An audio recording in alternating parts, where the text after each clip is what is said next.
Rebonjour, mesdames et messieurs. Good afternoon once again, ladies and gentlemen. Following this very emotional film, I will ask the participants and panelists to come on stage. So please, panelists, could you come on stage?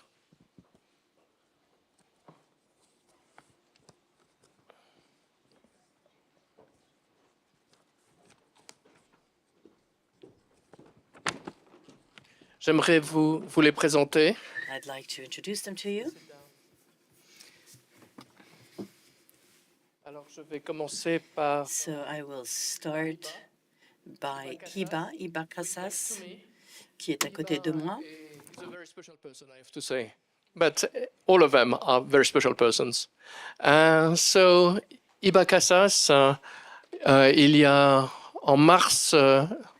In March, 6 months following October 7th, Hiba Qasas created a movement and had invited about 100 Israeli and Palestinian activists while bombs were still falling over Gaza. She invited them to come to Geneva and to start thinking together of another way. Right next to her is Eran Etzion. Thank you for coming here, Eran. Eran est arrivé d'Israël il y a pas longtemps. Eran arrived from Israel not too long ago. Eran a été And servi Eran au Conseil national, était membre du was Conseil national de sécurité former member of the Security Council in Israel. He served 3 prime ministers, and he will allow us to enter the brain of the decision makers in Israel and to try and understand their vision and how he, as an opponent to Netanyahu, what his perspective is in such a difficult context. And we also have with us Ofer Bronchtein. Thank you, Ofer, for being with us. Ofer is many things, notably the advisor of President Macron on the Israeli-Palestinian conflict, as well as the president and co-founder of the International Peace Forum. And we will also have with us from Riyadh, I do not yet see him on screen, but I hope he will be here soon. Oh, he's here now. Aziz Alghashian is with us as well. Aziz has une spécialité. Aziz has a very specific specialty, since he is an expert in Israeli-Saudi Arabia relations. So maybe I'll ask each of you to start. Thank you. I would like how you react to the film you just watched. Hiba. Thanks, Pierre, for the easy question, and good evening, everyone. I will reflect with 3 reactions, so I'm going to put 3 hats on. The first hat is my past. I'm a woman. I'm a Palestinian woman. I'm a mother who's been shaped by the reality of this conflict. I grew up under occupation in the West Bank. I've experienced loss, like many of the people in the movie. So I can relate and subscribe to how people feel and what was talked about. But then I'm going to also reflect from another hat. I'm the executive director of a peace-building organization here in Geneva called Principles for Peace, and I'm the convener for Uniting for Shared Future. And I'm a proud new Swiss this year. And I have to say, there are a few things that immediately come as a reaction, because this was a very complicated, and I can imagine how heavy everyone feels after this movie. But the reality is very complicated. And even if you take a message of hope, that's not where the general mood is right now. The reality is that 15 months after this war, this brutal war, and this, the massacre that unfolded on October 7th and the massacres that unfolded in Gaza, The reality is that today we have 49,000 people killed, more than 47,000 Palestinians, more than 1,700 Israelis. 90% of the population in Gaza have been displaced. Today, as we're sitting here in the West Bank, we're witnessing one of the largest forced displacements since 1967. More than 45,000 people have been displaced. And today, as we're sitting here, more than 2 million Palestinians in Gaza wonder whether they'll be ethnically cleansed and pushed. And I can tell you, as I speak to my mother in the West Bank, they always wonder if they're going to be next if they manage in Gaza. This is the reality of what people are facing. The other reality is that the shock that October 7th has created, with the massacre that unfolded on that day, with the loss of life, with the brutality that we've seen, was also another wake-up call, is that the status quo is not sustainable. It cannot deliver security to the Israelis, nor would it deliver dignity or self-determination to the Palestinians. The old security doctrine has failed on that day. The question is that we are at a moment right now that we are presented with two distinct paths. We're at a key fork in the road, and there are no other third way.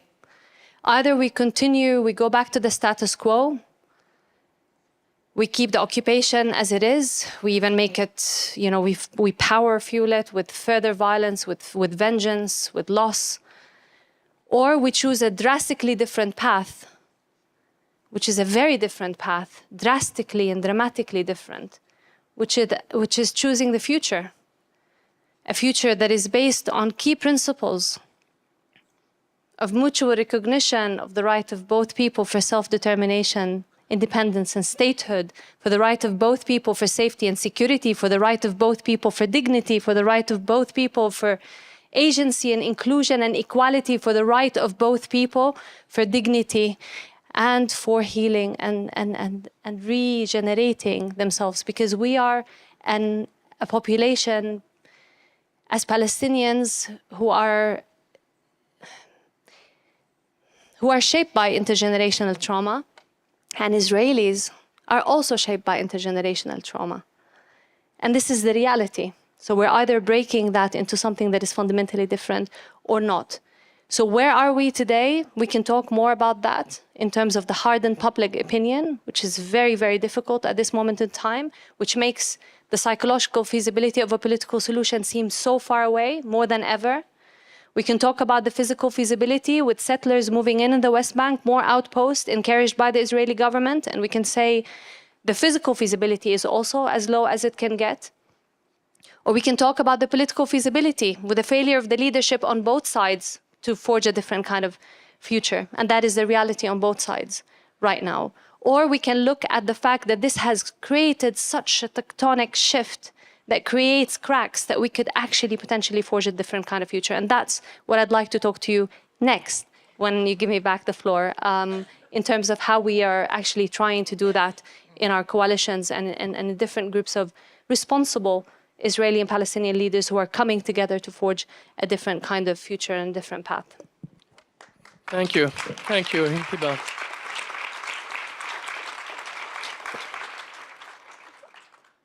Eran, well, first of all, I would like you to react to the film. And second, please walk us in the minds of Bibi Netanyahu. I mean, what's the end game? What's the vision? I mean, Hiba just talked about the 45,000 people who have been pushed in West Bank. There are more than 2 million people in Gaza who are barely surviving. What's the vision? Hello, everyone. Thanks for inviting me, and thanks for the festival organizers for doing really a wonderful job. And thank you, Hiba, for cushioning the transition from the movie to having to speak, because this was really heavy and really a punch to the stomach and to the heart. Even though, of course, I'm familiar with a lot of those scenes, seeing it all together, it's very difficult. And I have, I guess, 2 quick reactions to the movie, and then I'll try to walk you through the dark mind of Netanyahu. The first reaction is, unfortunately, and we have to look reality in the eye. Those that we have seen in the movie, the heroes of the movie, are a minority within minority within a minority. And they've only become more of a minority since October 7th. It's very hard to say, but we have, again, to acknowledge the facts. And they are not present, at least in the Israeli discourse, not in the mainstream media, not even in social networks, and not even in the pro-democracy movement and anti-war movement, if you want, that I'm also a part of. So I wanted to share that to give you a perspective which is negative, but I still think important. And secondly, part of the movie was kind of a very quick, fast-forward depiction of the history, of the recent history, of the peace process and the intifadas and so on. And I played a very modest role in it in my various incarnations when I was still within the system, as assistant to the chief negotiator in the Oslo II negotiations and in various other capacities. And one cannot but reflect on the huge gap between the leadership that we had at the time, looking obviously at Rabin, and the leadership that unfortunately we have now, not only with Netanyahu, but also with most of the so-called opposition leaders in Israel, almost none of whom right now has the guts, the civil carriage to stand for peace. And again, this gap between military bravery and civic bravery, which has always been big amongst Israeli leadership, is, I guess, as big as ever. And that's very unfortunate. And again, the heroes of the movie demonstrated both. They demonstrated in their service military bravery, and in their civilian lives they demonstrate civic bravery, and I commend them for that. Turning with a sharp turn to Netanyahu, I can speak for an hour just about that. I'll try to be very succinct. Even before October 7th, and even before January 23, when he created this coalition, the most far-right and extreme coalition we ever had, throughout his career, and people don't give him enough quote-unquote credit for that. A lot of the conventional wisdom about Netanyahu is he doesn't have a strategy. That's not true. Actually, the opposite is true. He has a very carefully calculated and unfortunately successful strategy, and he has been implementing it for over 30 years since he entered politics. And that strategy is built on two parallel tracks. One is destroying any possibility of a two-state solution and annihilating the Oslo Accords. And the other is changing the nature of Israel from a liberal democracy to something else. And on both of these tracks, he has been moving very shrewdly, maneuvering according to mostly American administrations, American presidents, and we all remember what he did to Clinton and what he did to Obama, and now what he did to Biden. And also adapting and shaping to a large extent, to a much too large extent, Israeli public opinion. And now, from his perspective, and this is really the stuff for at least one Netflix series, he has come to a certain high point, or a critical point, on both of these tracks. On the one hand, he, for the first time, has the support of an American administration to kill the two-state solution. And not only kill it, also implement some of the most horrible means that only the far, far, far rightists in Israel dared to articulate. And of course, I mean transferring Palestinians. This was the realm of the Kahanas of the world, the Gandhis of the world, for those of you who are familiar with that character. The far right in Israel, which were beyond the pale for most of my adult life. And he, for the first time, Netanyahu, introduced them into the coalition and legalized them, legitimized them, before October 7th, on January 23. And now, unfortunately, they have been legitimized by the greatest legitimizer in the international system, the President of the United States. So when it comes to the diplomatic side of Netanyahu's strategy, it's like he may become religious, like Smotrich and Ben Gvir and the others, because maybe there is a God after all. And then on the second track, when you look at the transformation that he has been able, unfortunately, to inflict on Israeli society, from a liberal democracy to something very different, also he has come to a very decisive moment where I believe that he believes that under certain circumstances, and here the two tracks kind of collide or combine, if he's able to cut, and this is the bottom line, and I know I can't go too long. From his perspective, in the coming weeks, months, he has the opportunity to renew the war in a way which will finally maybe kill the two-state solution, both in Gaza and in the West Bank, and under the guise of this war, kill Israeli democracy and perpetuate his rule. So from his perspective, this is a time of miracles. Wow. Thank you for this optimism. Aziz, well, your reaction to the movie, but also we would like to hear your perspective about the Arab plan for Gaza. This Arab plan has been supported by Europe, but has been rejected by the Israeli government and by the American administration. So where Saudi Arabia stands, and also given what Eran just said. Thank you. Thank you very much, Pierre, and it's great to join you, and thank you for all the organizers for doing this. So I think my first reaction to the movie was that it spoke to something I think that was very overlooked, which is common trauma. And in recent weeks, I wrote an op-ed saying that, trying to articulate the Saudi position and trying to say that, a great deal of the analysis has, depicted or described Saudi-Israeli interests and Saudi-Israeli commonalities time and again. And I said, I think it's just time to really, look at not just the interest, but look at really the most powerful factors that we have, which is common trauma. And I think, in a very ideal sense, that hopefully this sense of common trauma that I think was very clear in the movie should be the most powerful force that gets us out of there, at least in the spiritual sense, at least in the, from the spirit of cooperation.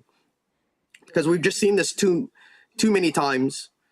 And unfortunately, and I think as Hiba said, and Eran also alluded to, it seems that we're just going to see it time and again unless there is some sort of solution. The other aspect that I think that comes to mind is that, notwithstanding that there are, that these voices of cooperation is a minority amongst a minority, as I think Eran said, it still gives hope that there's still people that could talk mutually, that could share the principles, as Hiba said, and we have no other option but to expand upon that. And that's why I think it's very crucial now to really begin to collectively use as many platforms as we can to share these principles and to share these kinds of ways forward. So, as steep as the hill may be, we have no other option but to really put our heads together and work together. So that being said, I think when it comes to the Saudi position, and the Arab position. You know, the Arab League summit that was there a few days ago, in my opinion, was a direct reaction to the plan or statements that Donald Trump made regarding the displacement of the Palestinians. I think that there was a plan. It was adopted unanimously. It was, as you said, supported by European states. But I think the crux of that meeting was not necessarily the plan. It was more of the rejection of the statements that was made by Donald Trump and the Arab front. Now, there is a question here in how do the Arab states communicate this rejection? I think last month, people have seen King Abdullah of Jordan in the Oval Office, and he was in a very bad position, quite frankly, when he was saying that, you know, Donald Trump was there, and he was like, well, Jordan is going to take in displaced Palestinians and in Egypt, and they're going to take it, and maybe 200 and 100, and he's talking as if he's playing cards or something. There was a great deal of, I think, criticism.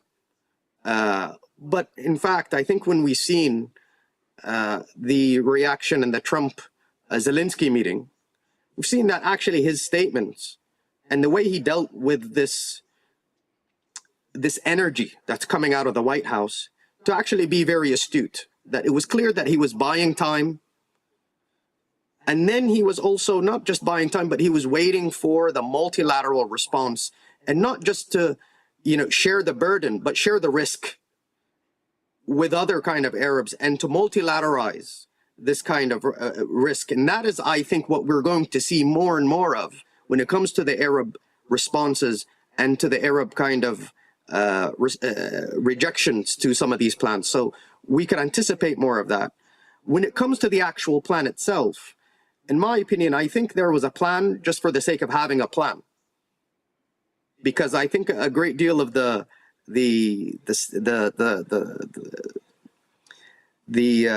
accusations or the legitimizing of Trump's statements was that, it's a plan. You Arabs don't have a plan, and it's nonsense. The Arabs have been discussing a plan, but I think, in my opinion, the details of the plan is still yet to be ironed out. It's still yet to be agreed upon.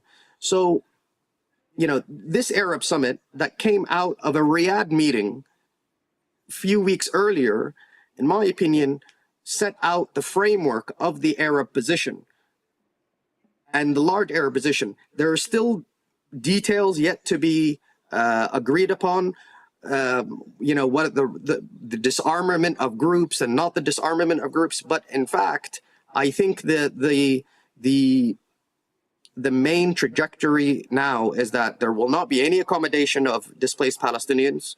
There is a reconstruction plan. And also, while it was unsurprising that Donald Trump, that the Netanyahu regime rejected it, Donald Trump did say no, but he said he's still open to negotiating about it. So we could still anticipate more discussions about this plan. Thank you, Aziz. Ofer, nous avons entendu Ofer.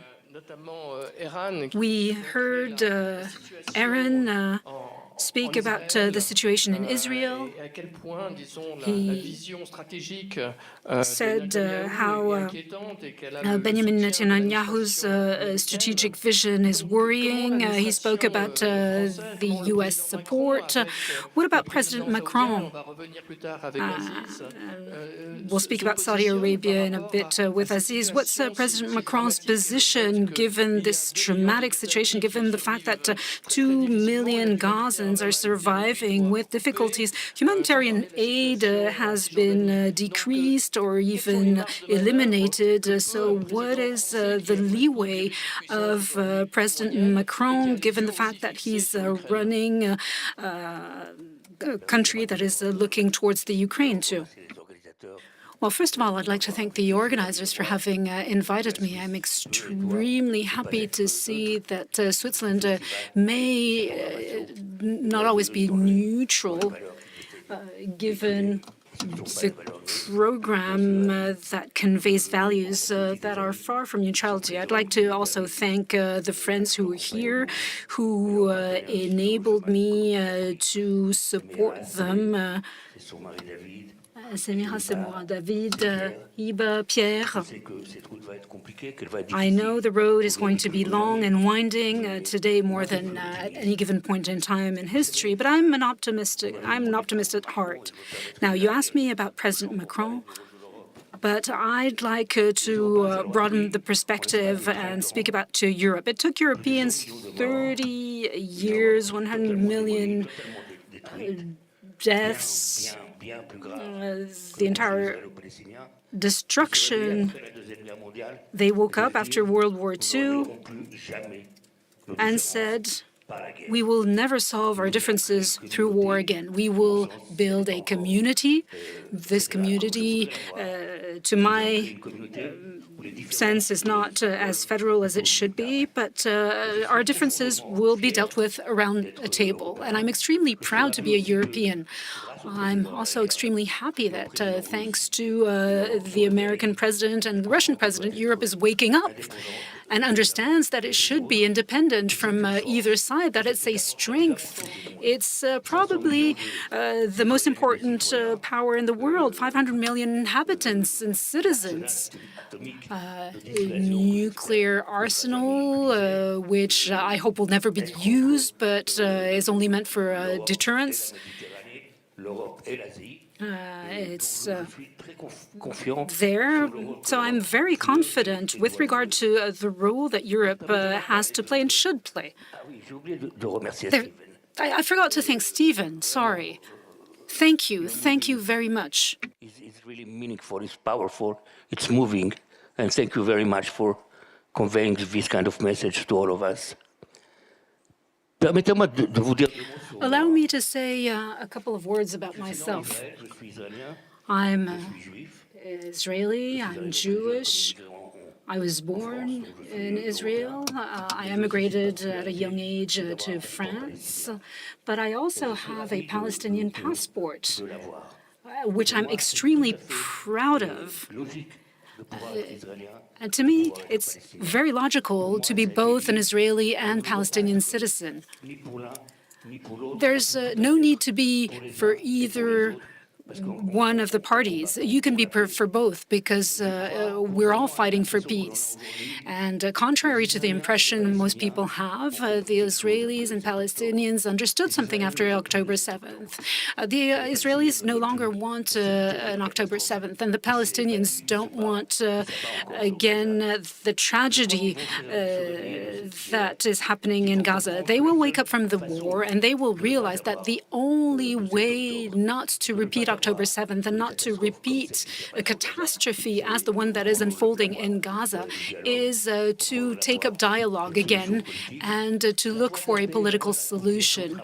The road to peace and to reconciliation will be longer and harder than it was in the past because there are scars, the scars are there, and it is going to take time for them to heal. Now, I don't want to hog the microphone for too long, but there is one thing that I'd like to say. I decided to say so each and every single time I speak in public. As an Israeli citizen, as a Jew, I would like to ask for the Palestinians' forgiveness. I feel that I've got a responsibility that what is happening in Palestine, in Gaza, will mar my trajectory as an Israeli, as a Jew, and I hope they will give me their forgiveness. If they want to ask me for my forgiveness, it's up to them, but it is my role, my duty to ask them in all humility for their forgiveness.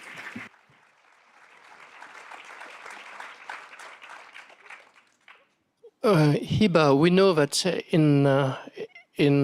among the Palestinians there are a lot of discussions about possible solutions, some for one-state solution, some for two-state solution, and you made a very clear decision to go for a two-state solution. So can you explain us why you have taken that road, which it's not an easy road, I have to say. Thanks, Pierre. Before I get to that, I want to say a few things to situate why we've taken a decision to actually back it, and as whom we've taken that decision. I think there is usually a tendency to say now, the two-state solution is actually dead. Look, after October 7th, etc. And I would say, and I would argue, that a solution, no matter what it was dead before October 7th. And if anything, what happens in terms of the current war and the massacres and all the loss of life has revived an entry point that we haven't had in a long, long time for us actually to move forward towards a solution. Because before October 7th, there was this false sense of normality. People did not feel that there is an urgency on the Israeli side. The Palestinian question was completely forgotten. Even within the regional normalization discussions, in the discussions of the normalization with the Abrahamic Accords, there was this belief that Israel can normalize around the Palestinian-Israeli issue and just move on. And it actually happened under Trump. Of course, some would argue, okay, this is not fully the case because there was a prevention of annexation in the West Bank that has happened there. But frankly, that's what happened. There was a complete normalization around the Israeli-Palestinian conflict and no genuine push for a political solution at that moment in time. What happened, what is fundamentally different right now, is the realization that the status quo is not sustainable, is the fact that even with all the mistrust, and polling by some of our partners in our coalition accord shows even in Israel, support after October 7th for the two-state solution was around 32%. But when you frame it within a regional political and security framework where Israelis are expected to stomach a demilitarized Palestinian state, support goes up to 68%. That's a majority of the public. It's over 60%. And that is an entry point that has not been there before because it was not seen as a priority. On the Palestinian side, support to a solution on the Palestinian side is also at record high right now. Some of our partners, the Two-State Solution Coalition and some of the polling entities on the Palestinian side have done polling recently, and it showed that over 71% support a two-state solution. How is that? 51% support a two-state solution, and an additional 19% support a two-state solution with a confederation, with this longer-term view that actually maybe we should talk about integration in the long run. But the mood today is separation. There's so much trauma on both sides. Let's not kid ourselves. It's not really, it's not, some people say the peace camp is like hummus and hugs, they're not realistic.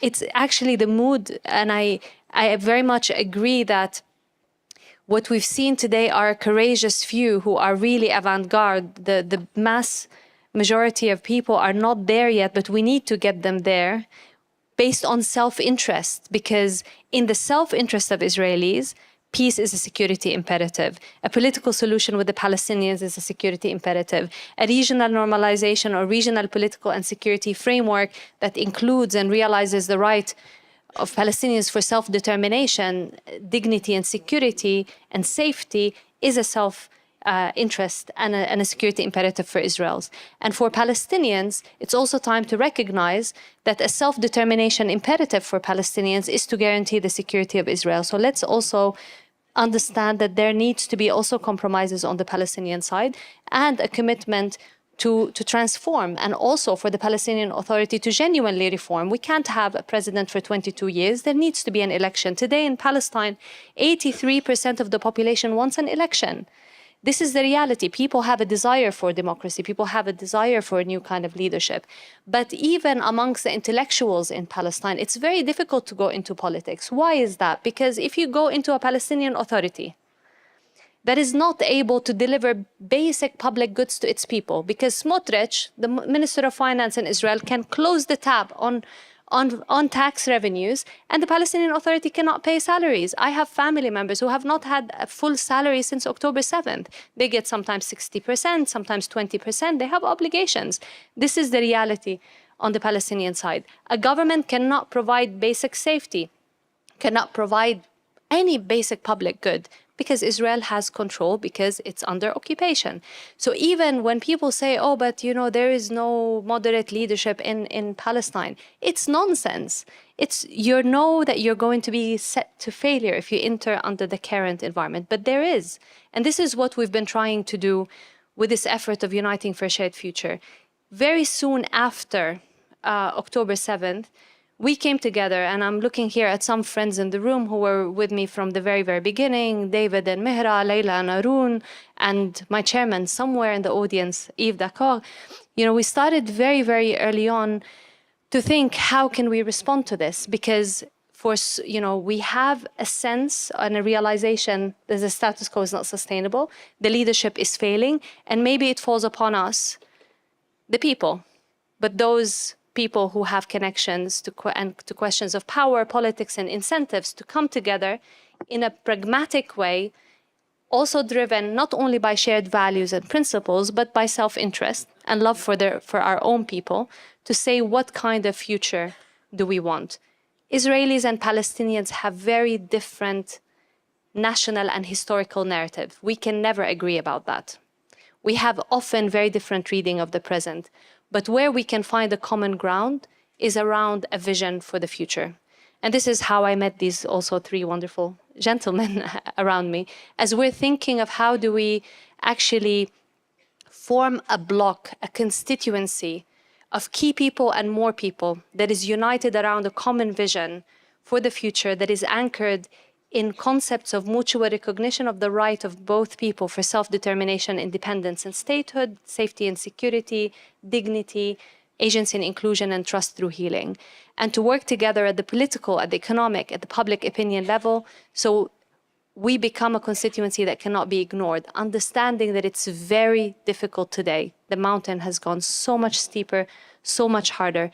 But within that framework, it became also very clear to us that it would be fanciful thinking to say one-state solution. And frankly, it's very dangerous, because a one-state solution today would mean either an apartheid state, in the case of for Palestinians, because that is the reality of it. And for Israelis, it's existential threat, because for the liberal Zionists in Israel, who are frankly allies at this moment of time for the pro-Palestine movement, because we both want to see two separate states. For them, it's also an existential threat, because today there are 7.5 million Palestinians between the river and the sea, and there's 7.5 Israeli Jews between the river and the sea. We're either going to have to learn to live together, or we're going to die all together like idiots, like Martin Luther King said. But the reality is that the mood right now is separation. And the only way, I would hope that one day, for the sake of our children and grandchildren, will become as civilized, if I may say, as in this continent, where you can freely move and be able to integrate and talk partnership. But the trauma today does not allow that. So it has to be a divorce before a kind of a constructive reconciliation. Hence, we say 2 states, and hopefully healing, reconciliation, and in the future, more cooperation.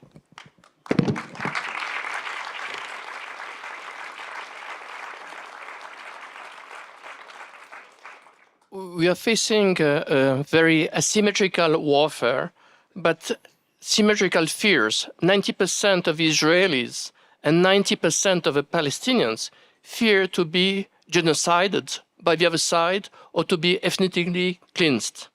And Eran, you explained earlier how bleak the current situation, the political situation in Israel is, with a political class which is not able to face the realities in a positive way. So give us some reasons to hope as a citizen, as a human being. Thanks for asking. I was going to say it in any case, but thanks for asking. I want to speak, I don't speak Hiba's language, I speak a different language of diplomacy and strategy. and I want to try and kind of share it with you. And it will be maybe, it will complement what I said before. Because you asked me to guide them through Netanyahu's mind, now I will guide them through the opposition's mind, or the good-natured people's minds. Or what would a strategy session look like for those who are actually trying to break the certain situation and move towards peace, reconciliation, and all those wonderful things that Hiba was suggesting. So we start out by mapping what has changed after October 7th and after this horrible 500 days of war. In a way, what are the positive vectors that might be utilized by people like us who are trying to shift the situation towards a certain outcome. And I think what has changed are actually a number of things that do give at least the foundations, the basic foundations for a very different strategy compared to Netanyahu, a strategy that might ultimately defeat Netanyahu and his supporters in Israel. So, number one, it is the shaking of the status quo and the so-called conflict management strategy, which was the common denominator, as Hiba was saying, not only to Netanyahu, but also to the so-called government of change that we had for a brief moment after we were successful in toppling Netanyahu via civic demonstrations in the so-called Balfour movement that also I was a modest part in. So there was 1 year in which we had a different government, but this government, what it did towards the peace process was to try to put it on hold, because this was convenient for the politicians from that side of the political map, the supposedly counter-Netanyahu side of the political map, to kind of put the peace process on hold, to say that we're not going to deal with it, because we will be able to manage the conflict. The next government in Israel, hopefully coming soon after we have elections, will not be able to do that. There is no tolerance within the Israeli public right now for that kind of message. And obviously these are good news. Of course, the Netanyahu side of the political map is trying to take it towards quote-unquote total victory. Annihilation of Hamas, some would say annihilation of Gaza altogether, annihilation of occupation of the West Bank, whatever. Jordan is Palestine. But most Israelis, I think, would not buy into that as a credible strategy. And they would be open to a conflict resolution strategy, which they will find credible. I'm not saying it's easy, but because of the shaking up of the so-called conflict management strategy, now there is a very significant opening. That's the first piece of good news, if you want. The second, indeed, is the regional situation. And I think, obviously I cannot speak on behalf of the Saudis like my friend Aziz here, but from my conversations with all sorts of regional actors in all sorts of so-called track 2 settings, it's very clear that on all levels of all governments in the region, there is a similar recognition of the unviability, if you will, of the October 6th status quo and the so-called conflict management. And whereby before October 7th, either kind of openly or covertly, either consciously or not, most if not all of the regional actors were essentially telling themselves and telling others, okay, this Israeli-Palestinian conflict is too difficult to solve. It's not giving us, it's not enough of a menace for us, Saudis, Emiratis, Egyptians, Jordanians, whatnot. It's not enough of a menace for us to actually do anything about it, so we'll just leave it aside. And for them also, this is no longer a viable strategy. They have awakened. And they have awakened before Trump nudged them in the brutal way that he did. And as Aziz was saying, plans were already in the making before Trump won the elections. But one cannot deny that Trump's craziness also gave another boost to the so-called Arab collective. And now we're in a situation where there is an Arab plan, which is being put together and being published, which I can tell you as an Israeli, as a former official, as as an independent, that this is certainly a plan that a different Israeli government can work with.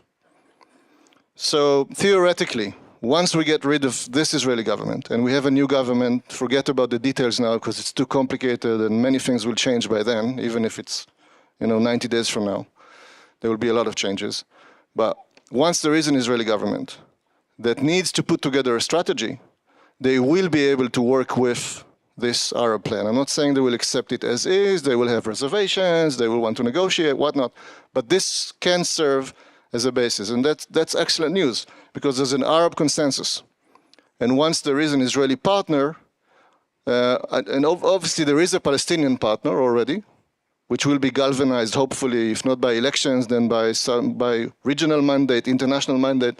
That's a different story.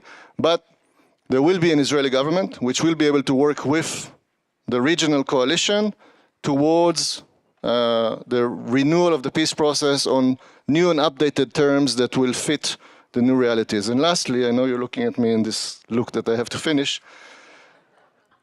Lastly, the global picture, which is obviously complicated, and also has a lot of elements that are negatively surprising, let's put it that way. I do believe that with the Trump attitude, to the extent that we can describe it and kind of try to get a grips on it, even though it's changing all the time, it's very elusive.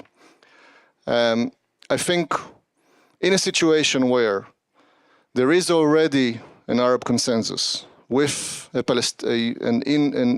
inter or inner Palestinian consensus, and once it is joined by an Israeli consensus, Trump will not object to it, and Trump will quite easily be bought into it. And a lot has been said about his wish to win a Nobel Prize like Obama and all of that. So while in the past we used to speak about the US leading, this time I don't think with Trump we can speak about leading in the right direction, but we can speak about harnessing Trump and with kind of a bottom-up strategy with an alignment between Israelis, Palestinians, regional actors, including the Saudis, which are critically important here, and then pulling the Americans in. And last but not least, the Europeans, which are part of this Arab consensus, or working with the Arabs, can also play a very constructive role. Thank you. Thank you, Eran. And I think Eran almost invited you, Aziz, to develop and explain what's the perspective of His Highness MBS and the upcoming summit next June with Macron. So, what is in view? Can you walk us there? Thank you. Yeah. So, I just want to also echo these statements that I think before October 7th, there was, many Arab statements and many also from Saudi statements suggested that the region can't move on unless this issue of the Palestine-Israel question is solved. And in my estimation, I think that was a real concern, but it was a theoretical concern. They kept on saying that there's going to be some spillover and the region can't move on. And I think October 7th transformed that theoretical concern into a real actual concern. That, listen, this has the potential to spill over even more and to hinder regional security. And I think this is the lens that regional players and international players ought to be using now and securitizing the lack of Palestinian-Israeli peace, because it's not going to be good for anybody. So I think, so just to expand upon what Eran said also. So when it comes to the two-state solution, when it comes to that, there is an estimation or a conviction, I'm sorry, that there needs to be the imposition of a diplomatic reality called the Palestinian state. And in this process, I think the Saudis have chosen an out-in approach rather than an in-out approach. In other words, the Saudis have chosen to say, listen, let's work from the international community and try to get as many people to accept or recognize the Palestinian issue, the Palestinian state, because the other sequence of trying to get Israel and Palestinians through the Americans to get statehood has not worked. Now, for me, this change of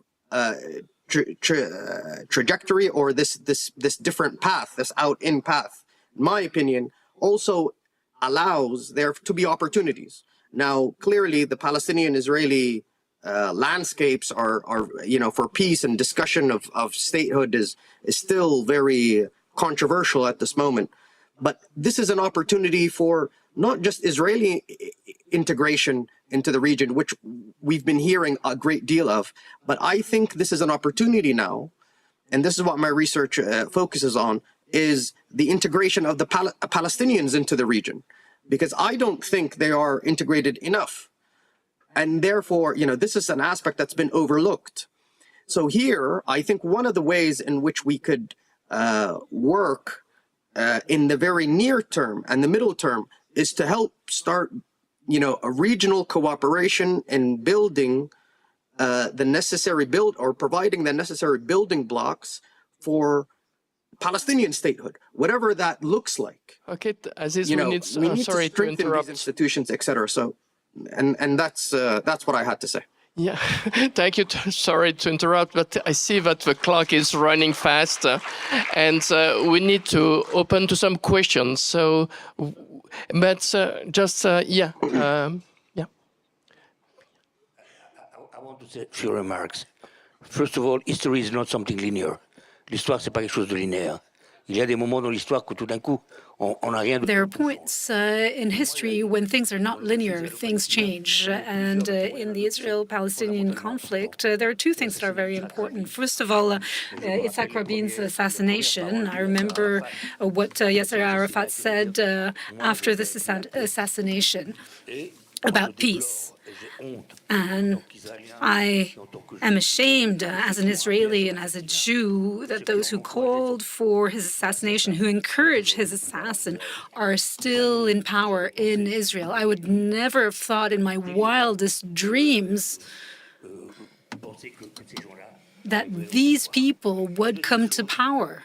And then the second thing is that there's a minority of Palestinians and a minority of Israeli Jew who hold the majority hostage. Those who want the destruction of Israel, including the Hamas, who wants the destruction of Israel, and they don't recognize the Palestinian state.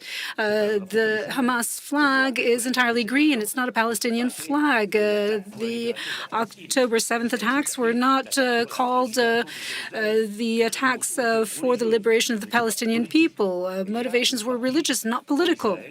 And there's part of the Israeli population, including the settlers, who think that they can deport Palestinians and deal with them as second-hand citizens who are messianic in nature. And I believe that neither of them have the uptake of the majority of the Israelis and Palestinians. Now, one word about the role of Europe. It is high time. I've advised most of French president and took them to Israel ever since President Mitterrand in 1982. And what they said in front of the Knesset is a copy-paste. We're the friends of Israel. We want to be Israel's partners. Just one word, please. Yes, and we acknowledge the right of the Palestinians to state. They've all done so. I've worked with President Macron, and I've insisted with him to say that we need a paradigm shift. Up till now, the international community, and that's exactly what our Saudi friends said, once the Israeli and Palestinians agree, we will recognize the Palestinian state. Arabs say we'll recognize the Israeli state. But we need a change of paradigm. The international community, and I have reasons to believe that France and maybe Great Britain will be leaders in Europe to unilaterally recognize a Palestinian state. And I think this will be done very shortly. On the other hand, I think that Arab states have to recognize the Israeli state. Isolating the Israeli state is comforting the extreme right, comforting them in the idea that the Arab states do not want to recognize the Israeli state. There has to be a double recognition. We shouldn't wait for Israelis and Palestinians to take up negotiations. We have to do so now.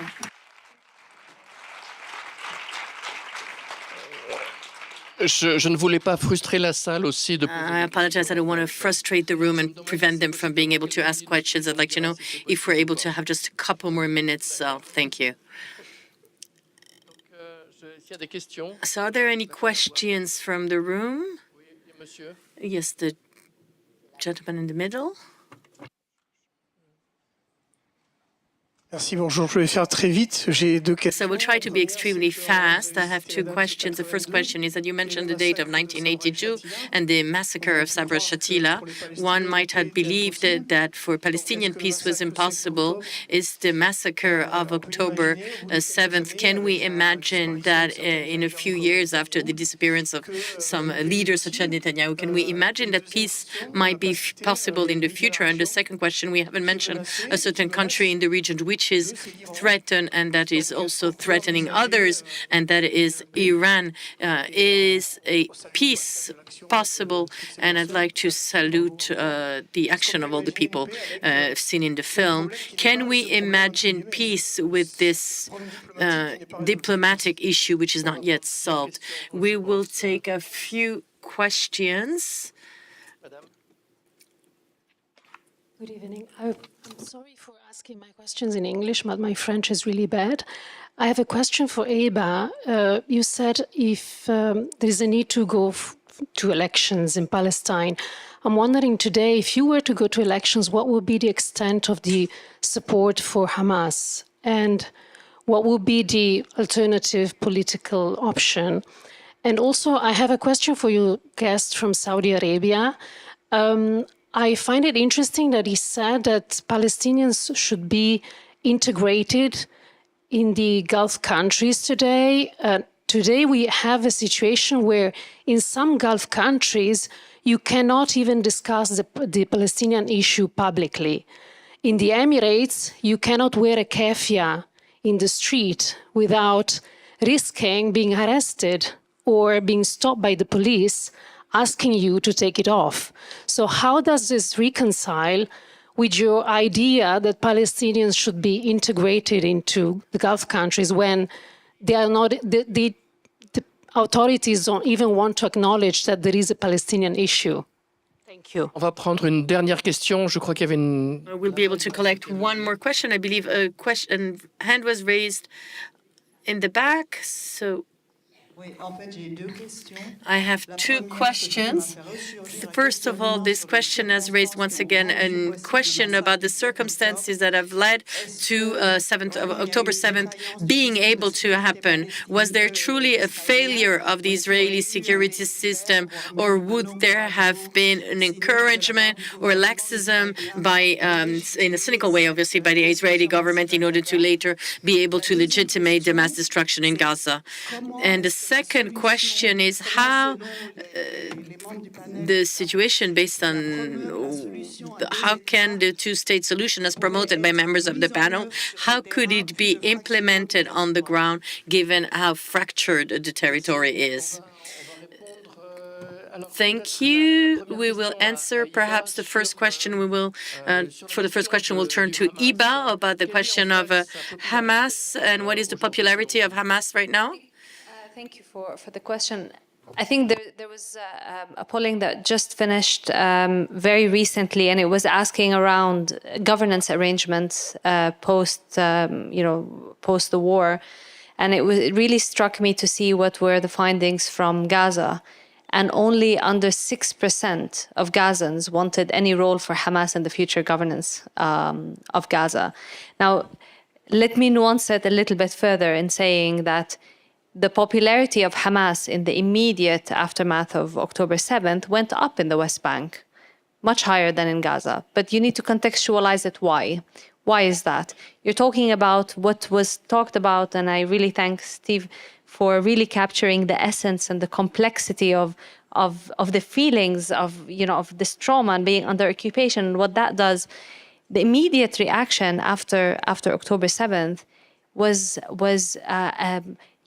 breaking the system. It's like Gaza, 17 years of siege, has managed the symbolism for many Palestinians in the West Bank of seeing the Gazans breaking that wall, that what was seen completely impossible. When you cross as a Palestinian to Gaza, I did when I was with the UN. From the West Bank, you can't, but because I was in the UN, I could. You go through layers and layers of security, and you don't see people. You just see cameras moving and doors open, and it's really a contraption. So to see that people managed to break through all of that out before the images of what also atrocities happened on that day, which hit many people, but the immediate reaction was breaking the system, resistance to the occupation. So that really brought the stock of Hamas immediately, emotionally. It's the rallying around the flag.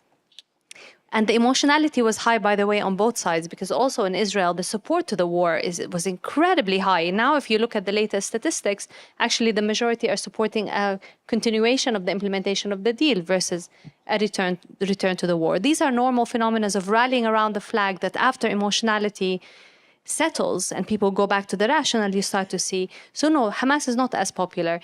I can't tell you that who's going to win, because I think, there was an attempt at working at an election a couple of years ago, and actually the lists were very interesting and there were new, constellation. I think there needs to be a process of transition. The nonsense that there is no capacity on the Palestinian side, there is no, genuine capacity within the Palestinian Authority, all of that can be augmented, which brings me, sorry, I know I took a bit more time, but it takes me to the question, is it possible? Is peace possible? What kind of structures can there be?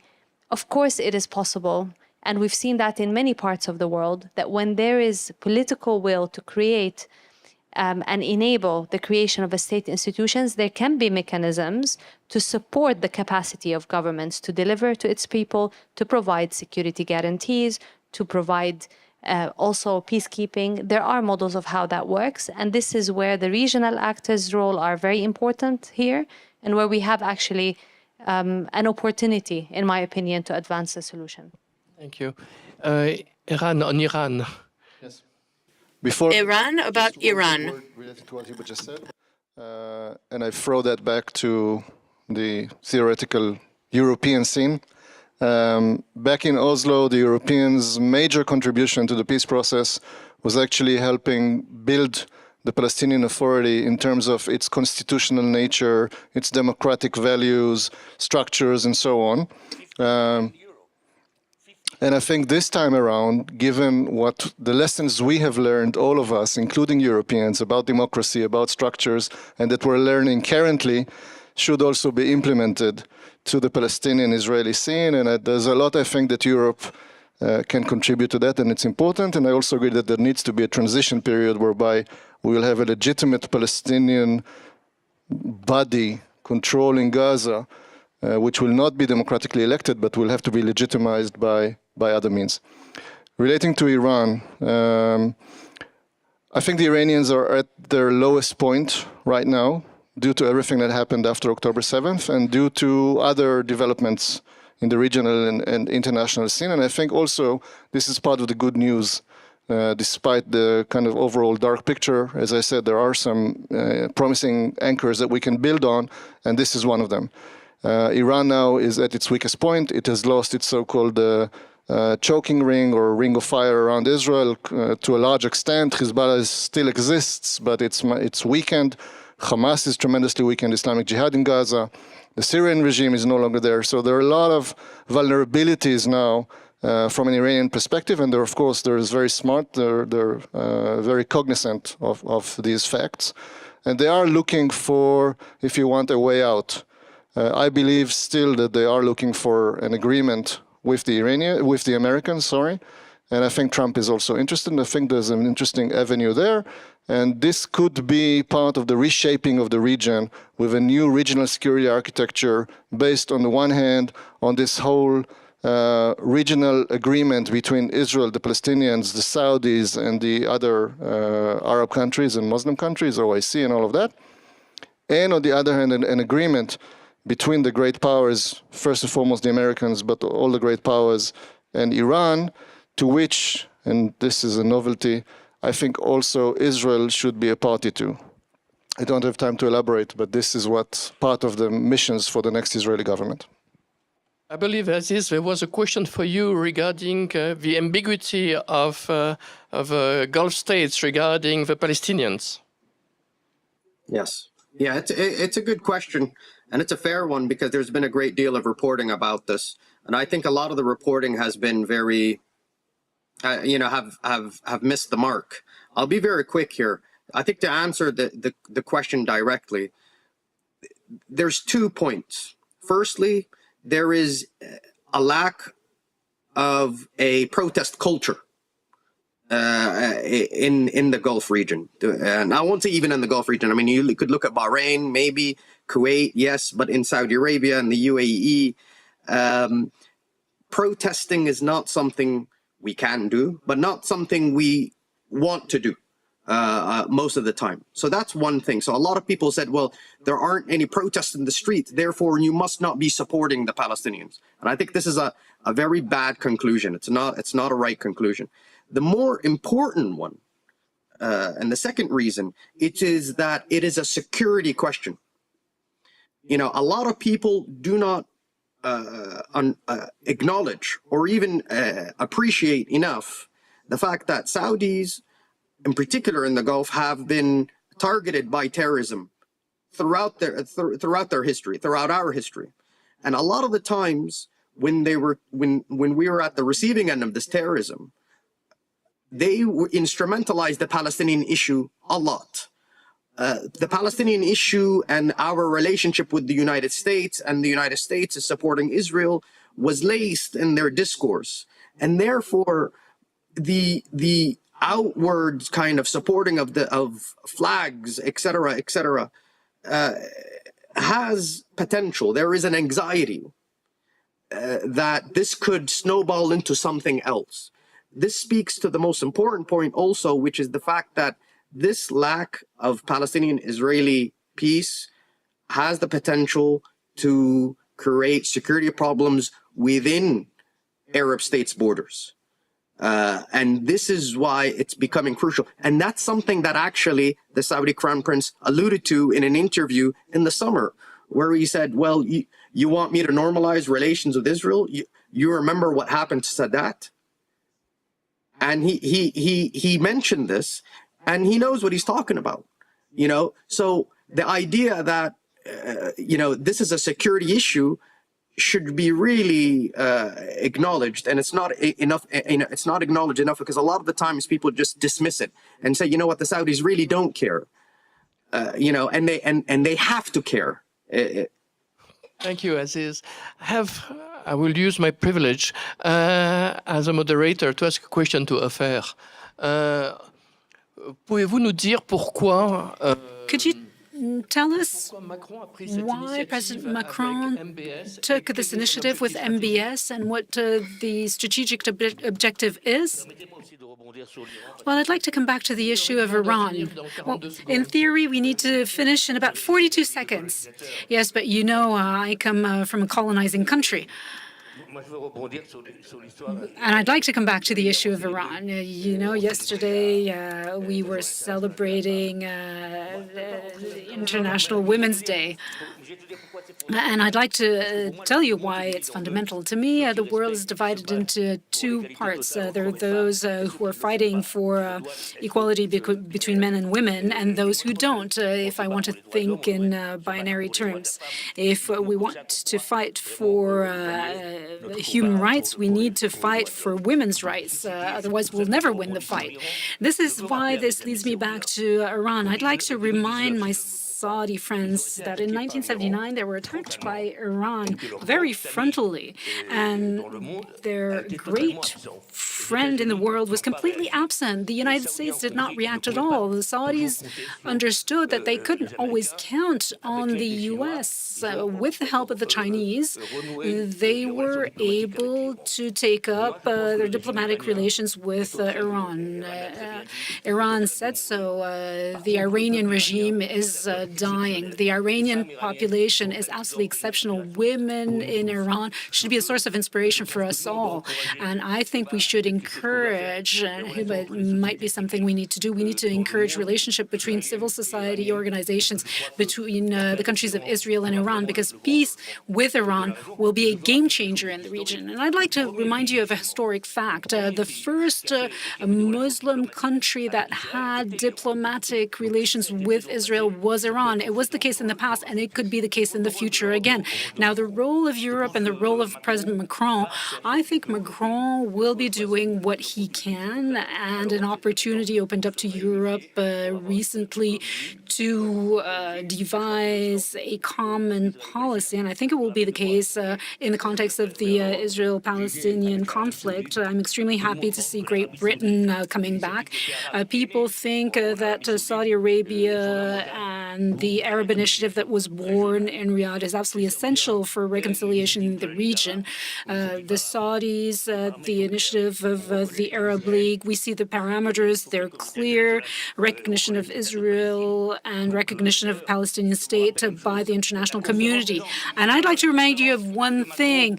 There was a conference, there's a conference that Macron and MBS want to convene together. It's a two-state conference, so it would be a proclamation of the Palestinian state for it to be recognized and for Israel to recognize the Palestinian state. I hope it will happen. I hope there will be no obstacles.